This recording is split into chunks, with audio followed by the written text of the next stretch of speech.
Hello বন্ধুরা, welcome to Bangla lifestyle BD.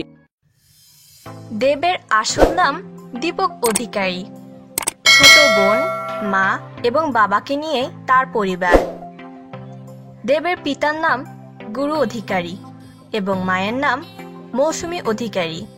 অভিনয় নিয়ে ব্যস্ত থাকেন দেব, তবে বাস্তবতার মাঝে বাড়ির লোককে সময় দিতে একেবারেই ভুলেন না তিনি। তার একমাত্র ছোট বোনের নাম দীপালি। দেব তার বোনকে একটু বেশি ভালোবাসেন। গত কয়েকদিন আগে রাখি বন্ধন উপলক্ষে বোনকে আগেভাগেই একটা স্পেশাল উপহার দিয়েছেন দেব।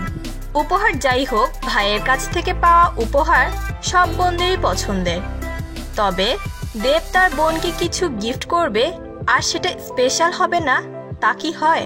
তাই গিফট হিসেবে একটি বিউটি পার্লার উপহার দিয়েছেন তিনি। তার কিছুদিন আগেও টলিটেলস রেস্টুরেন্ট কিনে নিজের বাবাকে উপহার দিয়েছেন দেব। সম্পর্কের এসব উপহার বা সম্পর্ক আরও অটল করে তোলে।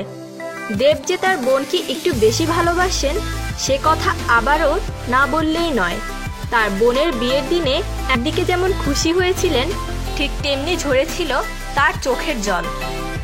ভাই বোনের এ ভালোবাসা সবসময় অটুট থাকুক, এটাই আমাদের চাওয়া। তো বন্ধুরা, দেবের বোন দীপালিকে আপনাদের কেমন লাগলো কমেন্ট করে জানিয়ে দিন।